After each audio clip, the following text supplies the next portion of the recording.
Salut, c'est Julien. Dans cette vidéo, on va voir comment devenir illustrateur ou illustratrice freelance. Donc, si tu as comme projet de te lancer en freelance en tant qu'illustrateur ou illustratrice, ça va t'intéresser. Et d'ailleurs, si tu souhaites aller plus loin, tu as en description mon programme Freelance Academy qui te permet de voir toutes les stratégies que tu peux mettre en place pour avoir une activité de freelance qui cartonne vraiment par rapport à la majorité des freelances dans ton domaine. Donc, on est parti de suite. On commence en premier élément par pourquoi devenir illustrateur, illustratrice freelance.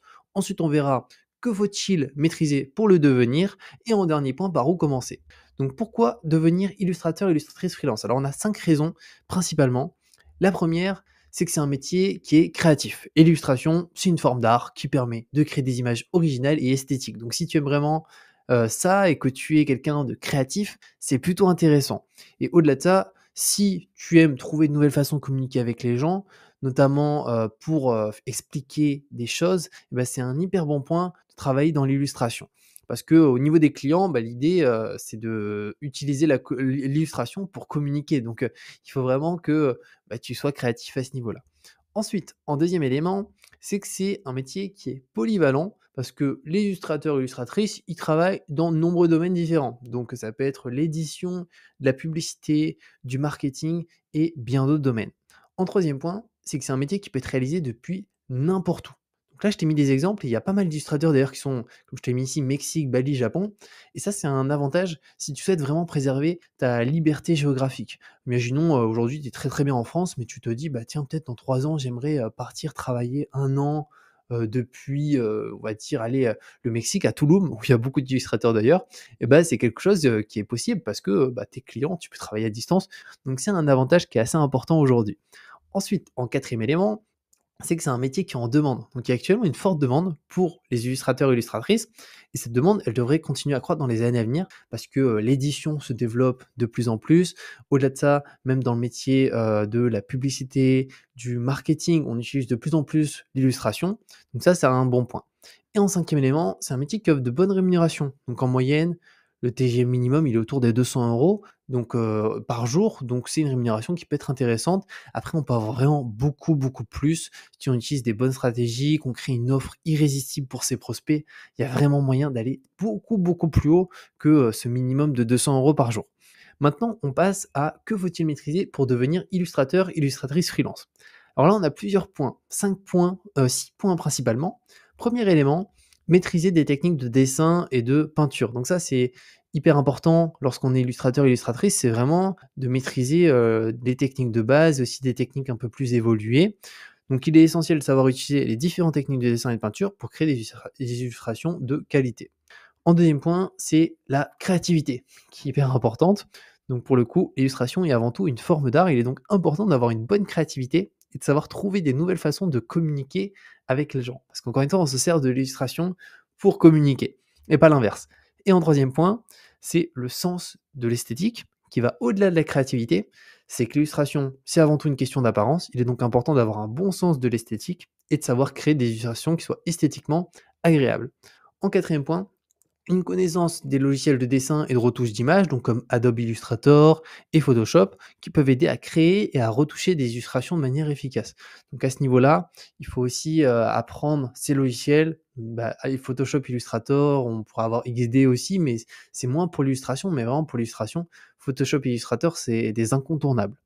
Ensuite, en cinquième point, c'est la partie communication. C'est qu'en tant qu'illustrateur, tu seras en contact avec des clients et des fois des collaborateurs. Il est donc important d'avoir de bonnes compétences de communication pour être en mesure de comprendre leurs besoins et de travailler de manière efficace avec eux. Alors pourquoi des collaborateurs? Parce que des fois, ce qui va se passer, c'est qu'un client va faire appel à plusieurs freelances. Donc ça peut être 2 illustrateur, un graphiste, un illustrateur, un rédacteur et très souvent, on va être sur un projet commun. Et donc du coup, à ce moment-là, bah, il faut savoir, échanger, communiquer pour avancer sur le projet, sans se mettre des bâtons dans les roues. Donc c'est pour ça que c'est assez important, la partie communication à ce niveau-là. Et en sixième point, c'est savoir vendre ses services d'une manière différente de tous les illustrateurs. Alors j'ai oublié un S juste ici. Entre parenthèses, prospection passive et prospection active. Et c'est un élément phare en fait, c'est qu'il y a beaucoup d'illustrateurs pour qui, bah, c'est compliqué, de développer leur activité parce qu'ils prospectent pas, que ce soit de manière active ou passive, ou ils prospectent pas de la bonne façon. Et c'est un élément qui est fondamental pour avoir une activité qui est réellement rentable, parce qu'il y a beaucoup d'illustrateurs qui gagnent 500 € par mois 1 000 € par mois, à peine plus, parce que les méthodes de prospection, utilisées ne sont tout simplement pas les bonnes et c'est, aujourd'hui, le nerf de la guerre. Et c'est d'ailleurs ce qu'on voit dans Freelance Academy. Ensuite, on passe à par où commencer. Alors, il y a 5 points au total. Premier élément, c'est pratiquer le dessin et la peinture régulièrement, afin de pouvoir développer sa créativité, son art, et cetera. Donc pour devenir illustrateur, il est important de pratiquer le dessin et la peinture de manière régulière afin de développer ses compétences et son style. Tu peux suivre des cours ou des tutoriels en ligne, ou simplement passer du temps à dessiner et à peindre pour t'améliorer. Donc ça, c'est important. En deuxième élément, c'est se former au logiciel de dessin et de retouche d'images. Donc comme on l'a vu, Illustrator, Photoshop et aussi potentiellement d'autres logiciels qui peuvent être utilisés, pour développer, des projets pour les clients. En troisième élément, alors mince, là je me suis trompé au niveau des chiffres, alors on va mettre 3 ici. Troisième élément, se spécialiser. Donc là, ça peut être hyper intéressant de te spécialiser.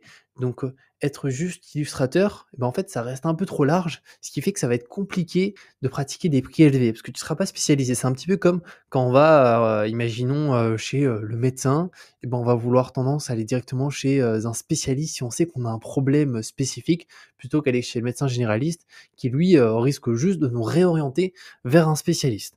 Donc se spécialiser. En quatrième élément, juste ici, alors on va mettre 4, c'est tout simplement créer une offre irrésistible pour ses prospects.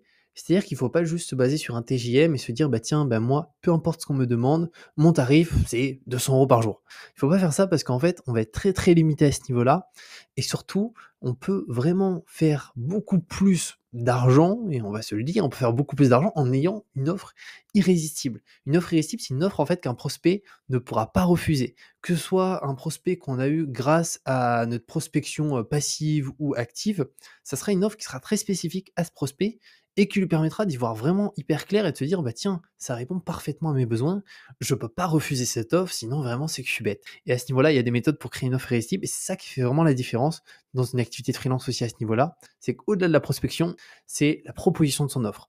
Ensuite, on passe au cinquième point, juste ici. Alors on va mettre le dernier, je vais directement mettre 6 ici. Le cinquième point, c'est prospecter de manière efficace en prospection passive et prospection active. Donc ça, c'est ce qu'on a vu juste avant.